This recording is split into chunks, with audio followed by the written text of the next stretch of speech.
It's been a while, but I had stuff going on, and then Shadow of the Earth Tree consumed my life. But we're back, and speaking of things being a while ago, I made a video a while back theorizing about Ithelia. Obviously, I made that video before we knew much of anything, so it was, well, mostly completely wrong. But in that video, I said as much as people were pissed off at the potential lore breaking implications of her existence, I would wait to see how her story panned out before passing judgment. And, well, I don't like it. To get everyone up to speed, Ithelia was a character introduced in the previous expansion for the Elder Scrolls Online Necrom, in which she was heavily teased to be a secret Daedric Prince we never knew about because Hermaeus Mora removed all memory of her from existence.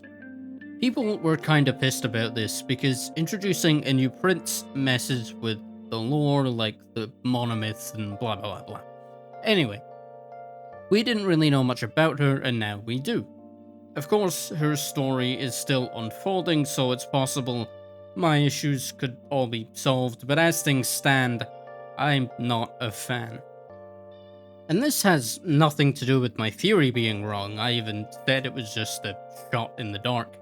My issue is she just seems so pointless. Ithelia, as of right now, just seems to be we have Meridia at home. Meridia, for those who don't know, is a Daedric prince who previously was one of the Magna Gi, or Magna G. Anyway, they were the followers of Magnus who left with him during the creation of Nirn. This is also the story they decided to go with for Ithelia, which is one of my biggest issues. They had two options for this character. Play it safe and don't make her a Daedric Prince, or make her a Daedric Prince. They picked option 2. They could have done literally anything, and we get a Meridia reskin? Meridia was already a super mysterious character, even by Daedric Prince standards. The expansion could have just been about her. You could even still have Ithelia as the antagonist, but her being a Daedric Prince adds nothing. Of course, she does have slightly different powers or whatever. She supposedly can alter fate, which is why Hermaeus Mora got rid of her. He thought she was too dangerous.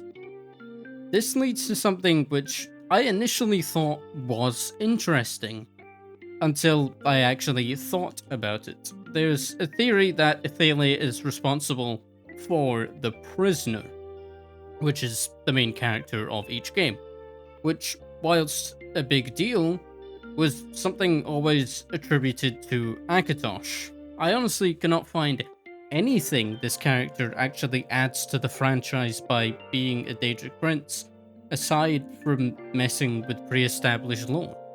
It really feels like they just had a meeting where someone said they needed a big shocking revelation, and then someone said new Daedric Prince, and everyone just winged it from there.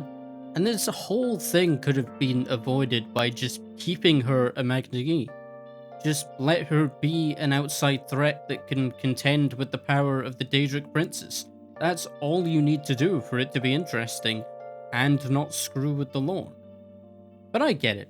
It's a business, and they needed to drum up some hype, sure. But I wouldn't have even cared about the lore issues if they made a prince that was actually interesting. But she just feels so empty. There's nothing there. Everything even remotely interesting about her has nothing to do with her being a prince. And even that feels ripped from other characters. It also feels like they've tried to make her lore super vague to be more mysterious. There's a book that talks about her seeing the indefinite limits of creation and deeming the time god mad, and it all sounds very deep, but there's nothing behind it. It's supposed to be some vague explanation of her actions, but it's just more nothing. It doesn't have any implications, not any new ones at least. Not to mention that they can't even have her do anything big without retconning parts of every mainline game because she's not supposed to exist. The way things stand right now just makes everything feel so poorly planned out. And I hate making negative videos like this, I really do.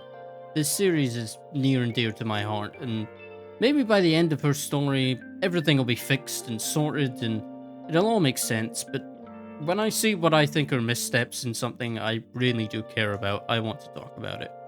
Apologies if this one was a little rambly, it was a sort of sudden flash of inspiration, I suppose. And hey, if you did enjoy and want more Elder Scrolls content that will almost definitely be more positive than this, then subscribe. It's not like you're gonna get spammed.